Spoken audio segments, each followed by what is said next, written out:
Wondering what's next in your business or personal life? Welcome to Success to Significance, Life After Breaking Through Glass Ceilings, a podcast dedicated to helping you with all of life's challenges, discoveries, and opportunities.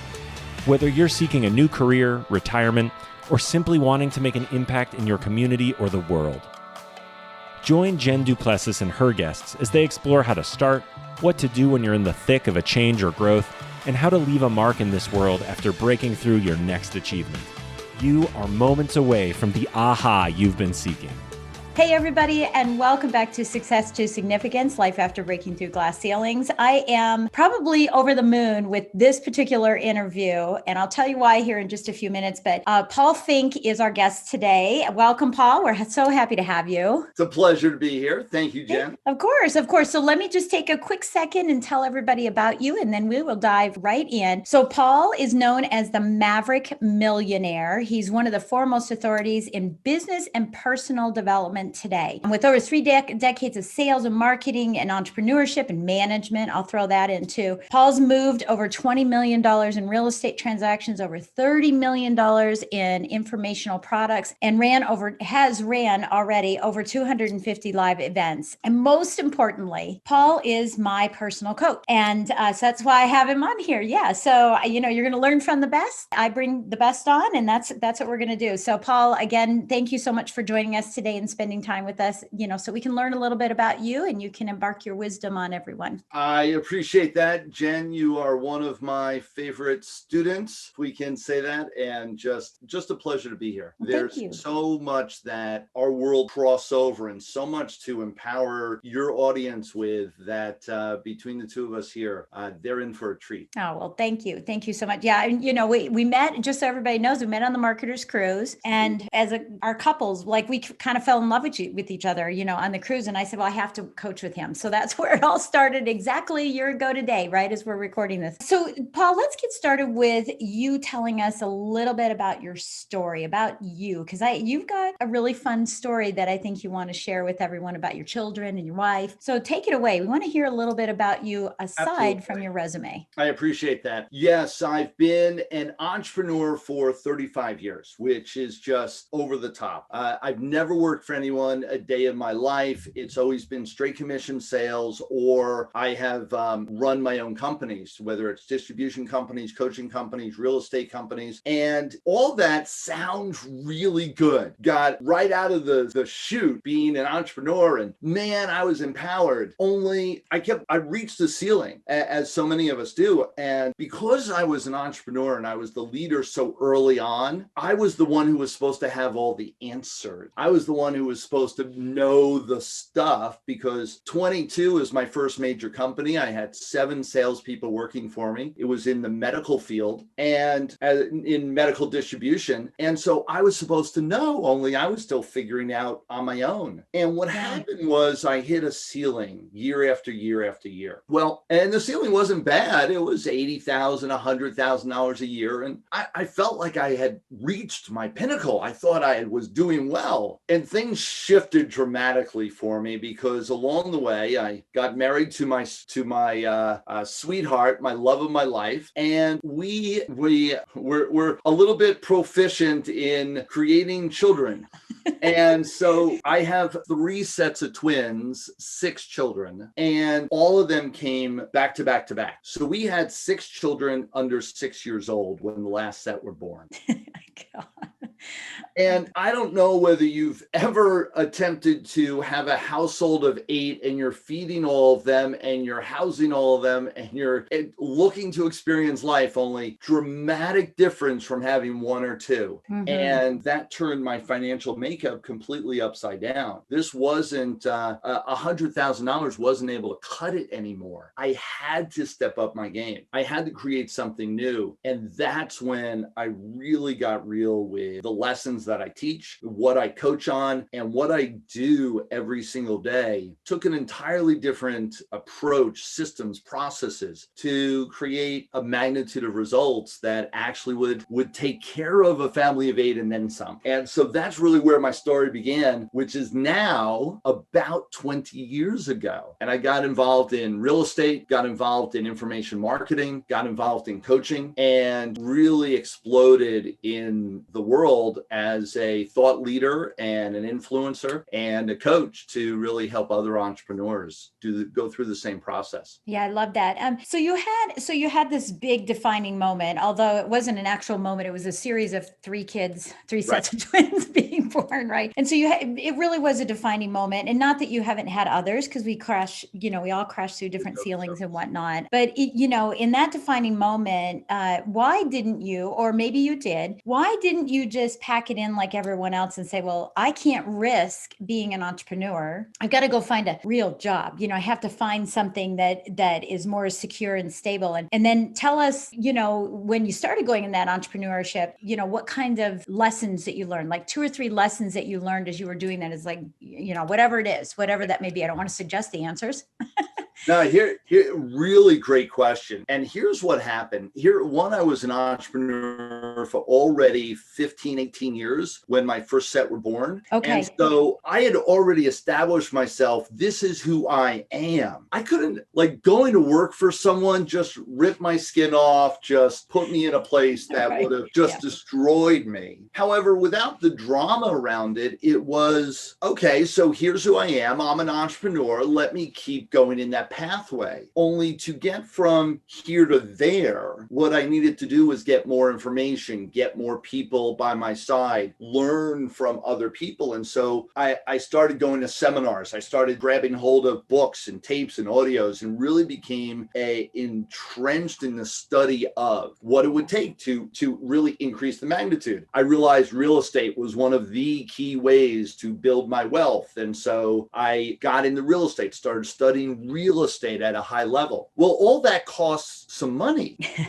And so I started investing in myself, thinking, oh, okay, so I invest 1,000 here, I invest 5,000 there. All of a sudden the numbers started growing. I started investing 10,000 here, 20,000 there. And I would have incremental increases in my income, just enough to kind of cover what I was investing, but not quite. And over about 5-year period of time, I ended up investing in myself over $300,000. Yeah, wow. And so many of our audience knows that story where you kind of start going down the rabbit hole, and all of a sudden you build this ditch that you're looking to get out of. Yeah. Which is not a bad thing, because it really drove me to reach my fullest potential. One of the things that I recognize now is I am the same person internally that I was 20 years ago, 30 years ago. I'm the same person. I feel the same internally. However, I don't show up in the same way. And all those components of having 6 kids, having the responsibility, and then kind of digging that ditch of debt into my world really forced me to grow to be the person I am now, really forced me to develop my skill sets, to leverage everything that I really had inside of me to maximize it. And that's where most people miss the boat, is that they never quite step into their own power. And I watch people now from the leverage point of looking at the world from a point of view of already having gone through some paces, gone down the road a little bit. And I look at the people and say, I know you could be doing more. I know you could create so much more. I know you have so much more in you. And yet they get stuck, they get stopped, anxiety, fear, overload, and they don't quite jump the fence. I had the benefit of being forced to jump the fence, that I didn't have that kind of luxury of going, yeah, you know what? I'm good with 100,000. For a family of 8, I live in the Northeast, and a family of 8, $100,000 is about this inch above poverty. I mean, it just squeaks you by. so that you don't need food stamps, but you really can't go on vacation. Right. Yeah. Yeah. And then other Right. people go, oh my gosh, you make $100,000, you should be taxed higher. And it's like, wait a minute, it's all relative. It's all relative. Right. Yeah. No Yeah. question. Yeah. So that was some major components. And so I learned that to being forced to move, to stretch yourself isn't a bad thing. And that's what I did. And I've learned now, ask for more help, ask for more assistance around you, and realize you don't have the answers, nor is anyone expecting you to. And that's really key. Most of us, especially with social media these days, we put out this great performance for social media, right? Everything's perfect. Everything's glorious. And we've got our best face on. And I teach my children, and then in turn my students, don't believe all that in between those snapshots, they are running havoc, and recognize that it's okay that you don't have the answers either, that you can reach out and ask for help. And once you know you can reach out for ask for help, when you do, you'll receive it. And when you do ask for help and you receive it, the world is your oyster. You can create anything because there are resources everywhere around you. Yeah. As you are an example, and I am an example of saying, I reach ask out. questions. That's for sure. I'm definitely asking questions, looking for counsel all the time. So, but I want to step back just a little bit on that, because, you dig this big hole, and there's lots of people that are listening, and they're like, I have that hole. I have that hole. But there's a kinetic step, right? I can say that because that's the name of my company, Kinetic Spark Consulting, right? There's a kinetic, there's something that happens kinetically to move someone to ask questions. So when we step back and say, okay, in advance of asking questions, we move back to where's that passion? Where was that gumption that said, I'm not going to roll over and play dead here. I have to take the step. And so when you're talking with people, and this kind of gets back to what you already said, is like, this is super key, and it frustrates, well, you didn't say it frustrates you, but one of the things I want to know is, what have you learned that you think is just so simple? If people would just do it, and it may be that question, to ask questions, that's so simple. It's like, gosh, if they could just do it. But if you could answer that in the context of taking that first step, movement into the direction you want to go. You had something propelling you, but you could have easily laid over, right? So there has to be something there that makes the person say, I'm not giving up. There are so many ways to answer that question. And one of the key ways that people tend to dismiss is this idea of knowing why you're doing what you're doing. Knowing that you're doing it for a purpose, that your life has meaning, that what you're pursuing isn't simply to grab the gold ring, that there's something more to it. Otherwise, it's an empty pursuit, and any obstacle will cause you to stop. And so I had a couple components and a couple layers of why, which is so key in the process. You've got to do the work in digging deep and finding what it is that really drives you. Why are you doing what you're doing? Why do you even want to do what you're doing? When you're writing down your goals, are they at a level 10? I talk about a lot. Are you dedicated? Are you focused to achieve that goal no matter what? Is it one of those things when you're at the backside of your years and you're looking back over your life, it's you've accomplished the things that you don't want to die without accomplishing. Right. That's the driving force. And then it goes another layer deeper as to why do you have those driving forces? For me, it was I recognized, and I had some moments in my life to come to the awareness, my father was not the end all to be all of dad. And he lived a life of a bunch of lies and a bunch of deceit. He was disloyal to my mother most of my life, and never quite stepped up as a man, never quite stepped up as a father figure or as a husband. And it was in my 30s when my parents finally got a divorce after 20-something or 30-something years of challenge in their marriage. And they finally got a divorce. And I wasn't upset about the divorce. I was like, it should have happened. Right. Finally, it should have. Everybody knew. Yeah. And it was that that he still kept the lies going and never quite just released and let go and admitted the challenges of who he was. And as I became a dad, as I became a husband, my dedication now is to be the man he never was. Yeah. And that wakes me up every day with a purpose to be the best father, to be the best husband, to be the best business person I can be, that leaves a legacy and a role model for my children and for others around me to say, that's what it looks like. Yeah. Yeah. And So that keeps me going. And that's long past, that goes beyond the money, that goes beyond all of everything course. else. Yeah.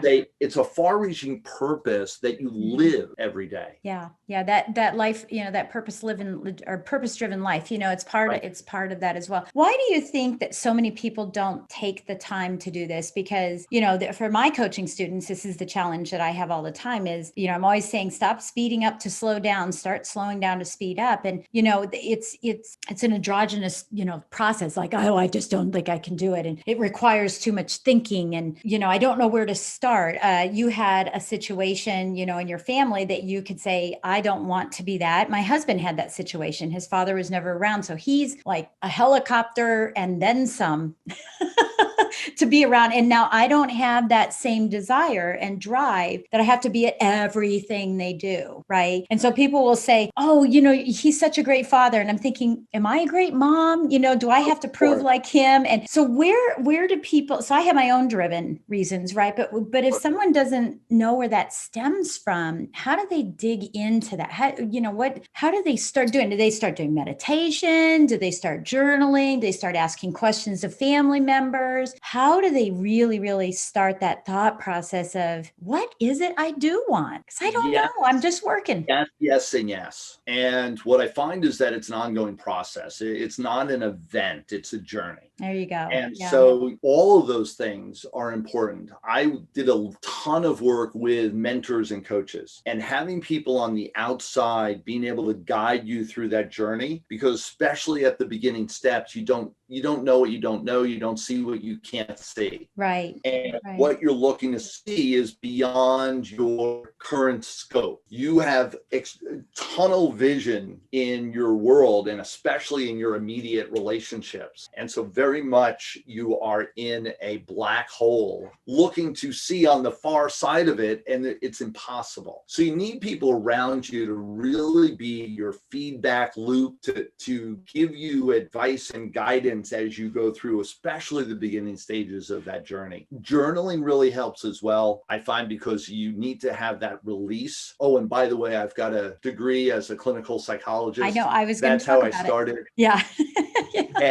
And I studied neurolinguistic programming, got certified in that. And I studied hypnotherapy, got certified in that. And that whole social understanding, social psychology, and understanding the human condition is some of the cornerstone of what I teach and what I build on for my own life. And so that journaling, that component of self-reflection, of really knowing who you are, is something I've been studying for 35 years plus, and is so key to create that success. And it's probably the number one thing I see people push aside. Yeah, because they're jumping over it. Just, I'll worry about that later. Give me the money. Give me the answer. Give me the tools. Give me the, yeah. Right. And so they jump over it, and I did it for years. Yeah, I knew the stuff, but I didn't apply it in my life. I don't need that. Yeah. I could counsel other people, but reflecting on me, I don't need that. I'm good. I know this stuff.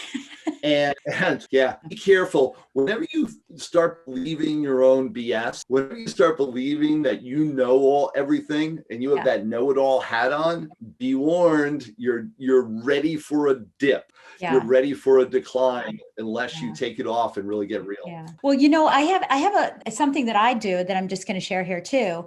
Part of my daily reflection and journaling, obviously we write our gratitudes and, kind of where our headspace is or whatever, our physical being, whatever, is that I actually ask myself every day, am I living the advice I gave to Susie today and John today and whatever? Am I living what I just advised everyone else to do? And I'm challenging myself on that because I caught myself doing something last week. I was like, I'm not doing that. And I was telling them that they should do that. And I forgot about the fact that I wasn't doing that. So I incorporated it, incorporated it into my daily routine, reminding me that I need to be doing what I'm telling everyone else to do. And I think that helps us grow and like you said, it's a journey. Yeah, no question. You've got to walk your talk. Yeah. Got to. Yeah.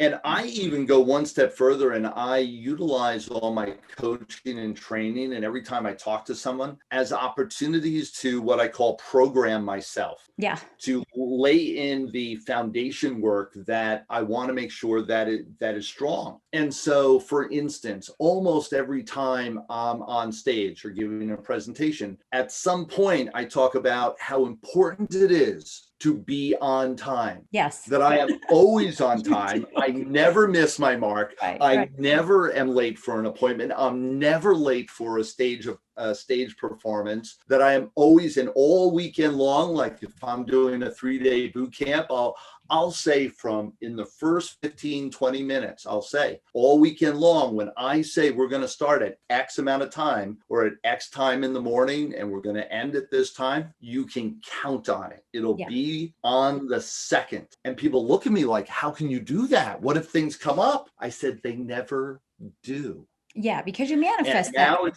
Yeah. You manifest it. 15 years now. I have never missed a stage time. Never. Yeah. And I talk a lot. And I account for that I am that dedicated and then program myself to be dedicated and then program myself to walk my talk and make sure that what I say, I'm actually living and it manifests into a better world for me, my family, my community, all the people that are watching. And so be that stand, if you will, be that person that it reminds me of something I learned from a colleague of ours, his CPC rule, which is clues, patterns, and choices. And I love that because I actually have the little sticky here in my office, clues, patterns, and choices, because I'm making sure, am I living these things?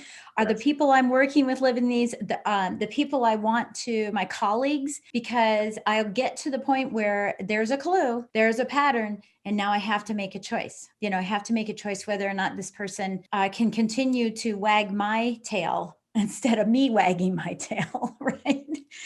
And my own tail as well. I love that. So I want to ask you, go ahead. Did you have another comment about that? Before we move on, this particular key, so we want to walk our talk. I also look for people that do the same. Yeah.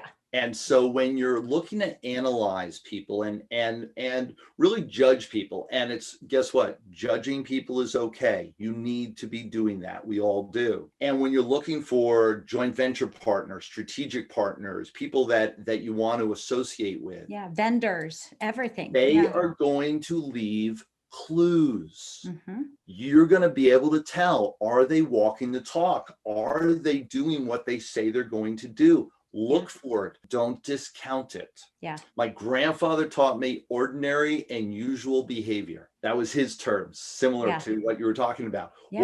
What is their usual behavior? Yeah. That behavior will continue in the future.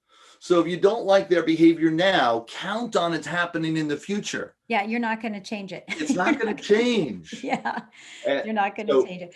Really key, not only hold yourself accountable, watch other people and hold them accountable too. And I think that's really important too.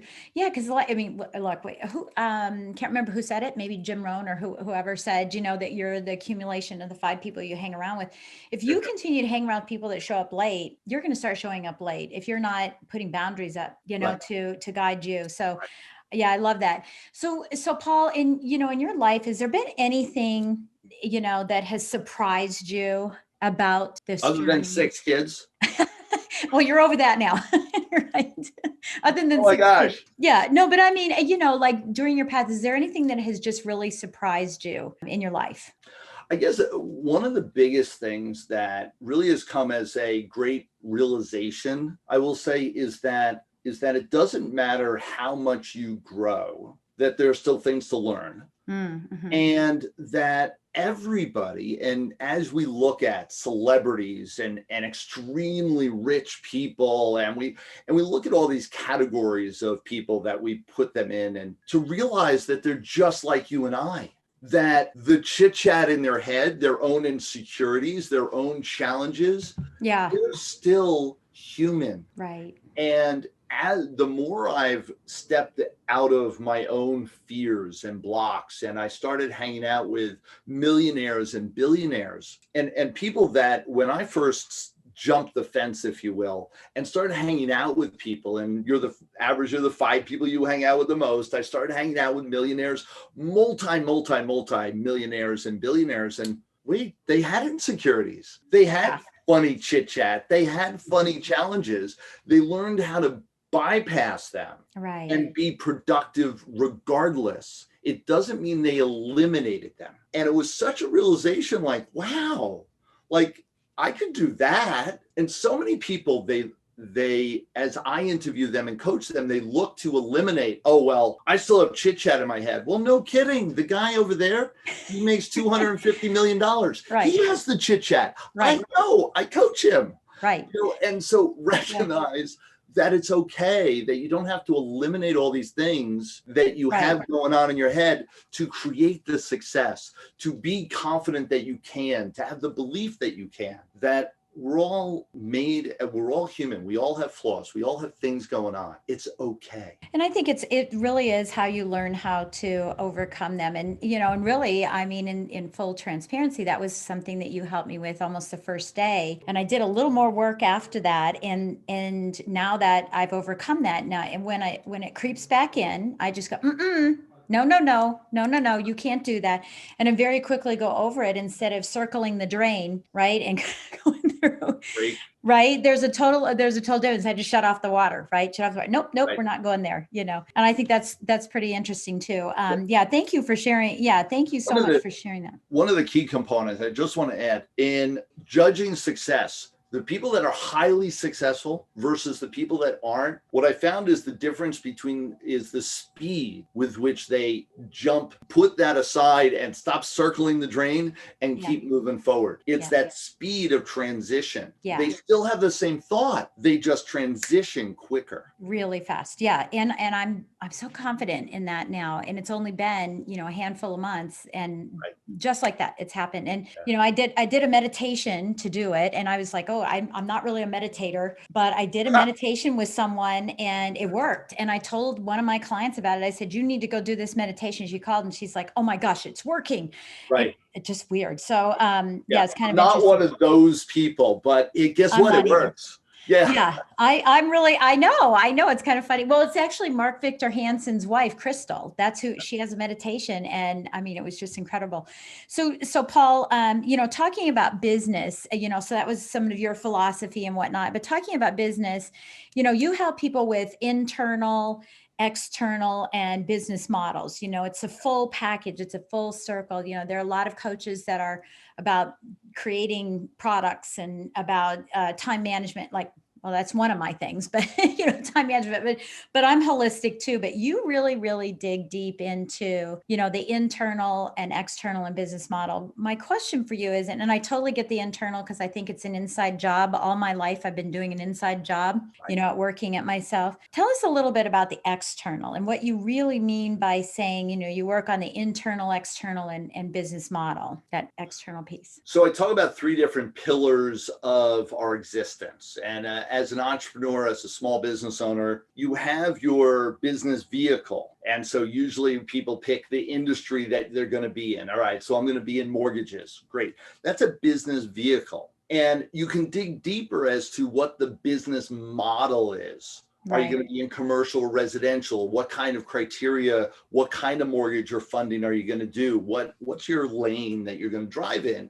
And you'll get really niched in what you deliver and what you service. Then you have your external pillar, which is all the websites and the marketing funnels and the engagement and podcasts and books and all the different things that you'll use as your tools to deliver or engage with your audience. Then you have the internal, the emotional intelligence, the motivation, the drive, the focus of your habits every single day as to what gets you up in the morning and what your work ethic is. The challenge is that people usually do it in that pattern. They'll go with the business model, decide what vehicle they're in. They'll then do the tools and the strategies, and they'll learn everything about the magic bullet. Tools. Looking for the magic bullet. Oh, it's a website. It's that marketing funnel. It's that copy that's really going to make the difference. And then they'll start looking internally. Yeah.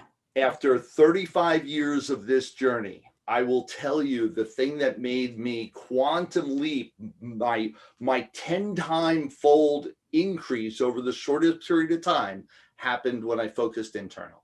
Yeah. When I began to realize how I was shunning people, how I was scaring people away, how I wasn't being of integrity, how I wasn't motivated or driven, how I wasn't consistent with my behavior.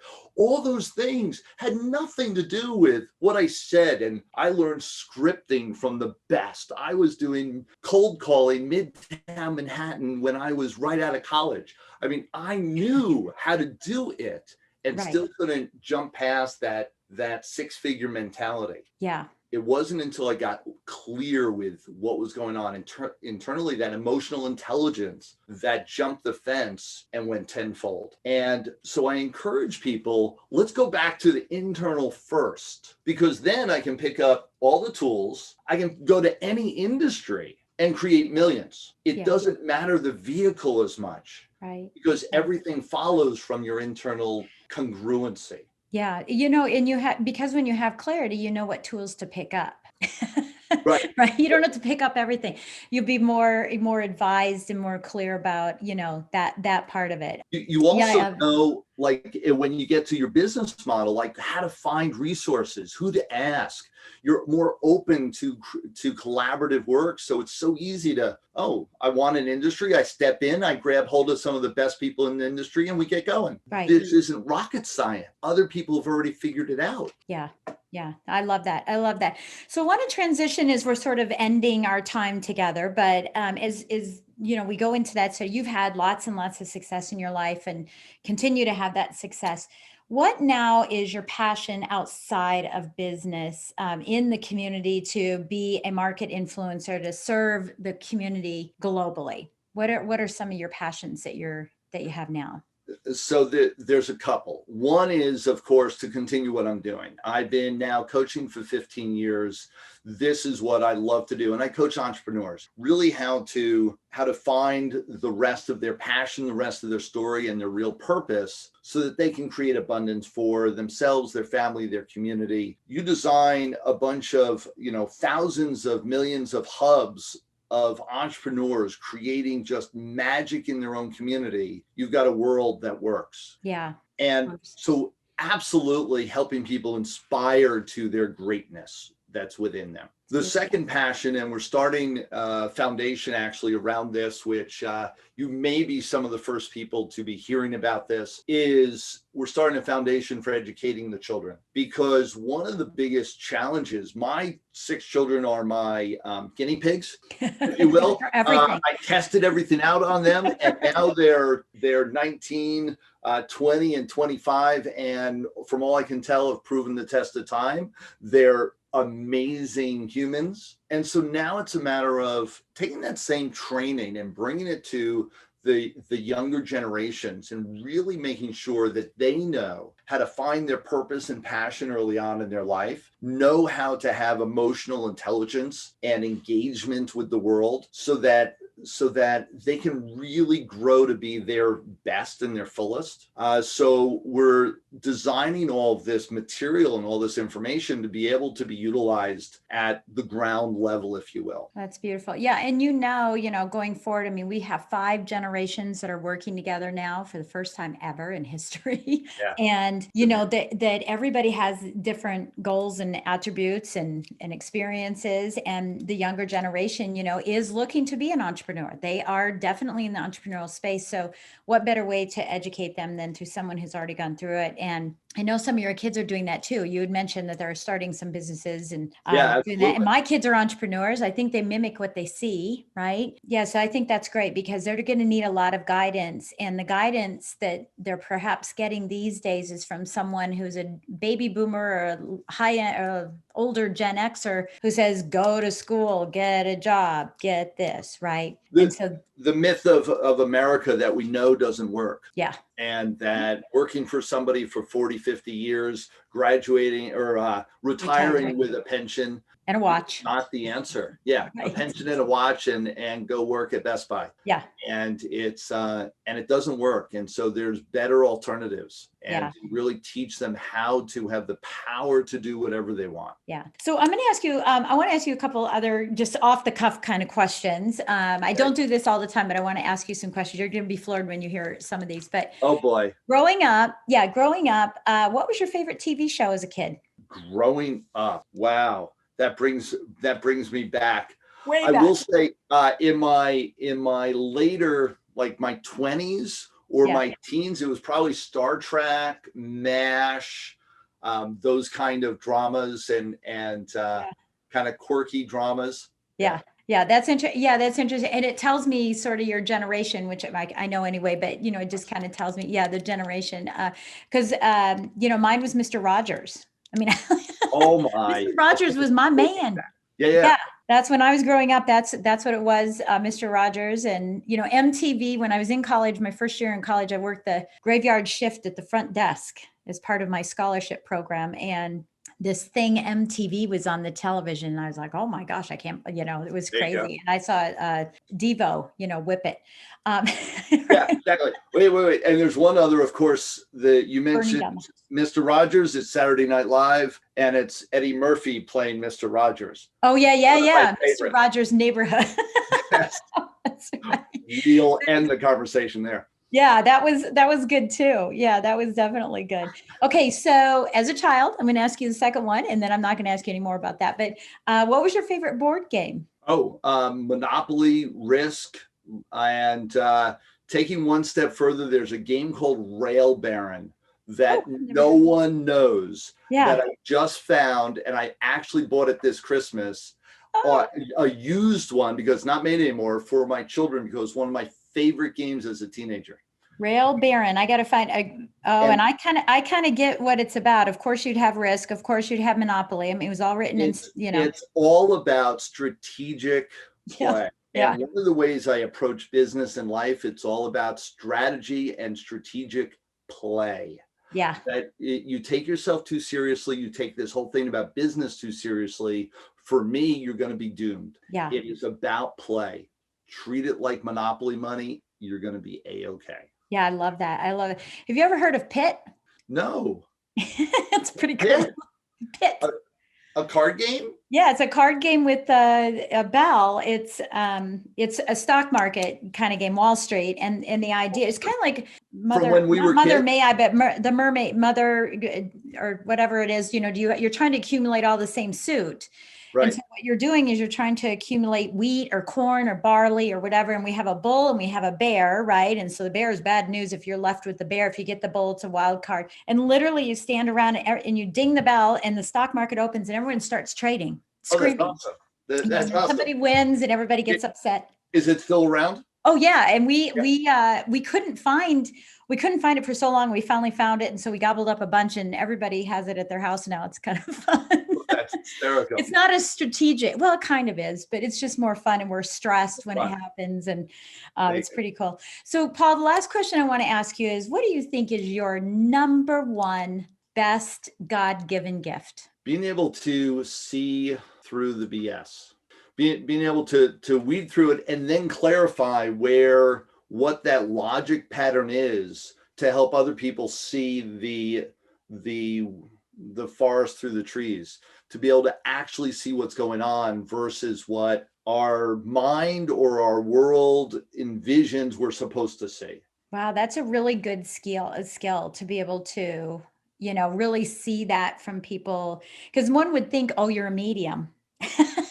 But it's not that. It's just being able to see, very clearly what others can't see. Yeah. And I really admire that. I I really call admire that. myself a maverick because I've always kind of looked at the world with this obvious intent that, well, of course. And then I realized as I communicated it that other people didn't see the same thing. Yeah. One of my first businesses I created out of thin air, that I'm like, well, there were all these other people around me. How come they didn't do the same thing? This was like easy money. And it wasn't until later that I realized they just did not see it. Whereas for me, it was an obvious. Yeah. And that was in my 20s. Well, and that's powerful because that's taken you exactly where you are today. I mean, it's really guided you, and it guides the people that you're helping like me, and it's so appreciated, just unbelievably appreciated. So Paul, if someone wants to get in touch with you, we know, I know one of the gifts that you have is you do a sneak peek one-day event. And so we have the link for that for people to go to that. If you want to learn more about Paul and you want to step into his community, my community, where we're all hanging out and learn more from him and,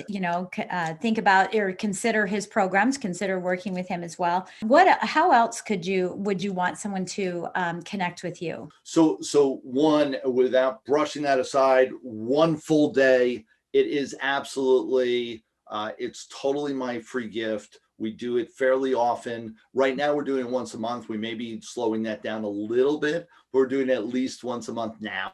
Yeah. So take advantage. It is amazing. Then I also, and what I wanted to do for you and for all the people that are here, is give a consult for them. They want to talk to me one-on-one. It's one of the ways that you and I first connected. Yeah. And so I wanted to give that to all of your group here. If they go to maverickoffer.com, and on there, they're enter in their email address, their phone, their name, they're instantly going to be brought to my calendar. They're going to be able to book an appointment and really get clear. I'll give them a significant amount of time. Usually we have half-hour to an hour appointments, and where we'll definitely dig deep as to what their purpose, what's their goals, where are they going, and what kind of advice I can give to them. That's beautiful. Thank you. Yeah, thank you so much. And believe me, that is a big, big gift because Paul doesn't have a lot of time. So that is a big, big gift. So take him up on that offer and, learn from a great master. So I want to say thank you. I almost called you Maverick. If you saw my mouth went. A lot of people do. Don't worry. Maverick. I don't know where that came from, but Paul, I just want to say thank you again so much for coming here today and sharing your story with us and, helping us figure out how we're going to break through these glass ceilings that we have on our way from success to significance and everything in between. It's just been an absolute pleasure, and I'm so grateful and appreciate you so much. It is my pleasure.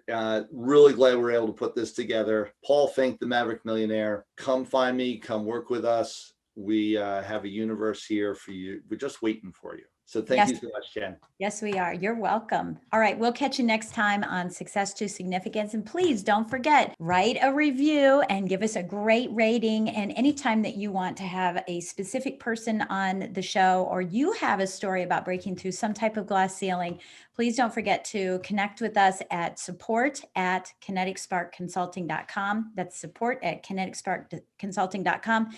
And let's have a chit chat about that. And I look forward to catching you on the next episode. You've been listening to Success to Significance with Jen Du Plessis, the #1 podcast for people wanting to give more value and make an impact. Loved this episode? Be sure to subscribe right now at www.jenduplessis.com/S2S for more stories, strategies, and thoughts to help you gain significance and success. And if you like what we're doing, don't forget to give us a rating and review so we can continue to bring you the best content possible. Join us next week for another breakthrough episode.